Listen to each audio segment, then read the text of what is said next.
Hi everyone, today we're going to cast on the Milan Slouch. I've got my materials here. It takes 2 balls of the Blue Sky Eco Cashmere. I've got one of them wound up. I'm going to keep the other one for a bit unwound. I've got a stitch marker, which you're going to need right away, and my circular needles. If you are newer to knitting and this is your second project, you're going to want to start with a bamboo or wood needle, which is what we recommended on our site. I've got metal today because that is my preferred material.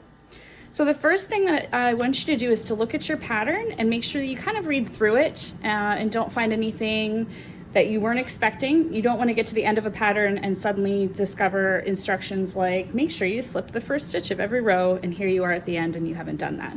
So with this pattern, there's not really any surprises, but one thing to note is that there is only one size for this pattern. So it makes an 18-inch hat, and if you want something smaller than that, little trick, this needs to be in multiples of 6, your cast on number. We're casting on 126 stitches, which is a multiple of 6. If you want the hat to be a little smaller, just take 6 stitches off of your cast on or 12 stitches off of your cast on, because that will reduce the size of the hat.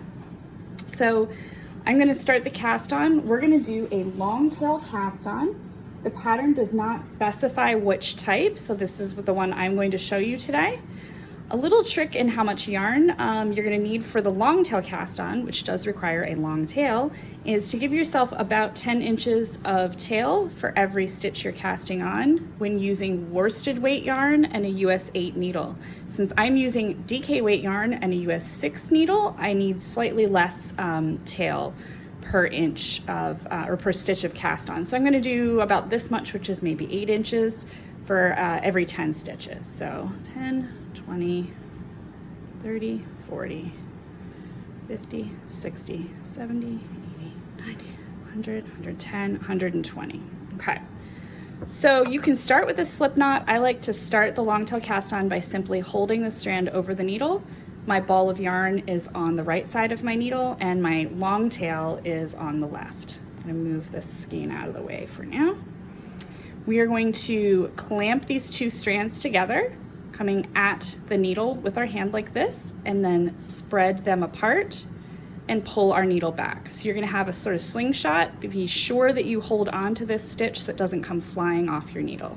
So again, the first stitch is hanging over the needle. We're going to clamp these 2 together, spread them apart from the middle, and pull back so you have a slingshot. And the long tail is you put your needle from the bottom up through that outer strand on your thumb, reach over and grab the strand on your pointer and bring it down through the hole on your thumb. So let me show you that one more time. From the bottom up, reach over and grab this strand and pull it down through the hole or under that first strand that you picked up. You then let your thumb out, and when you put your thumb back in between these 2 strands in that first position you started in, it does tighten down that last stitch. Now, be sure that you are not over tightening these stitches because you want your fabric to be stretchy. It is the band of a hat. You don't want it to be very tight so that it doesn't go down over your head. So to do that, my little trick is you're going to hold this last stitch, bottom up, reach over and grab a friend, pull it down through the hole. When I let my thumb out and I go to tighten, I am pulling away from the previous stitch. See how that puts some space between those stitches? That space is what ends up translating into a loose fabric on the edge of your hat. So show you once again, from the bottom up, reach over and grab a friend, pull him down through the hole, let our thumb out, and when you tighten, pull away from the previous stitch. You don't want to put your needle vertical and start pulling and tightening down because you won't end up with that good stretchy edge that you want on the edge of your hat. Having the same distance between each of the stitches will make a nice consistent cast on. If you mess up, don't worry, just pull it right off the needle, pull your 2 tails apart, it comes right out. So to start over again, you're going to hold your yarn over your needle, your ball of yarn is on the right, your tail is on the left. We're going to clamp these 2 together, spread them apart and pull back, keeping our finger on this stitch so it doesn't go flying off. From the bottom up, reach over, grab a friend, pull him down through the hole on your thumb, let your thumb out and tighten by pulling away. From the bottom up, reach over and grab a friend, pull him down through the hole on your thumb, tighten by pulling away. You're going to keep doing this until you have 126 stitches or less if you wanted to make your hat a little smaller. I'm actually going to take 6 stitches off of the cast on because I'm making it for someone with a more petite head size. So I'm going to do 120 stitches of this cast on, and once that's finished, I'm going to show you how to join and start working in a circle on your circular needles. For those of you that this is the first time you've ever had circular needles in your hand, you want to sort of pretend this isn't here. Pretend this is a straight needle that ends just like when you were casting on for your first scarf, and kind of ignore the rest of this for now. It will give you a nice flexible cord for these stitches to start to travel down, because 120 stitches is obviously not going to fit on just this needle tip. And that's fine. You need that space for all these stitches, and you just keep sliding them down as you need to after you've cast on so many that they fill up your tip. So in a moment, I'll show you how to join and work in the round. Okay, so I have all of my stitches cast on. For most of you, that'll be 126. For me, I cut 6 out, so I have 120 stitches here, and I'm ready to join and work in the round. The needle that you're going to knit onto, or your working needle, should be in your right hand, and that is the needle that is connected to your ball of yarn. You're going to want to move your tail to kind of get it out of the way so you don't accidentally knit with it and to have it hanging down.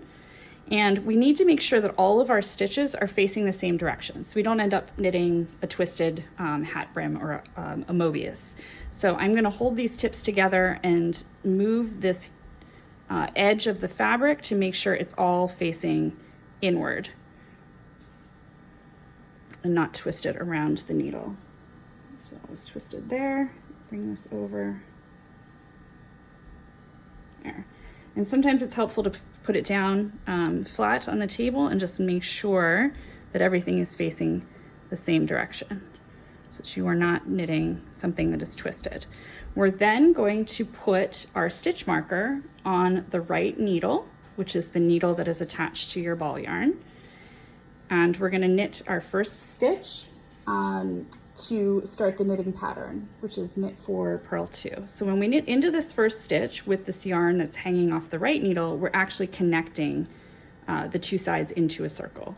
For those of you that have knit only in flat, you would actually be flipped around and working back and forth, which is why it keeps from forming a circle. When you're knitting a hat or sleeves or other things that are a tube, you want to start the row with the ball yarn hanging off the needle on the right and knitting into this first stitch on the left, and that's what joins your fabric.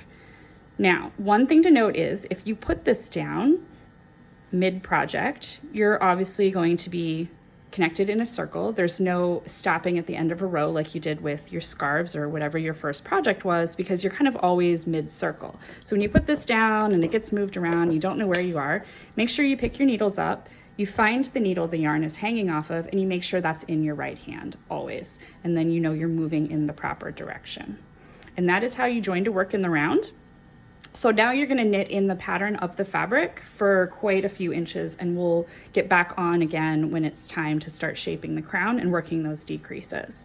If you haven't switched from knit stitches to purl stitches and back again, make sure that you remember that you've got to move your yarn to where it needs to be for the purl stitch before you work the purl stitch. So you're going to bring the yarn between the needles to the front before you purl the purl stitches, and you'll also need to bring the yarn back again to work the knit stitches. So hopefully you've finished a ribbed scarf or some other project that's got knits and purls in it so that you know how to move your yarn back and forth. If you don't, you're going to end up with a weird yarn over stitch. Let me show you this, where you'll have this strange extra piece over top of your needle that is actually creating a hole. It's part of lace, but we don't want to create lace today. So you want to make sure that you're moving the yarn back and forth. If you get this and you don't know how to fix it, feel free to stop into the shop. If you see it right away, you can go back to where that stitch is and let it off the needle, and then move your yarn back between the needles like you're supposed to and continue to work, or forward wherever it was supposed to be. If you don't see it, when you get around to the next row, you might feel it because it looks a little weird, and you can simply just let it off the needle, as long as you're certain that it's a yarn over and not one of your stitches. So you've got lots of knitting to do. We'll see you in a couple of days online with the next crown shaping, and if you're not done with the base of your hat by that point, not to worry, the videos will be up forever, so you can tune into them when you need them. See you soon.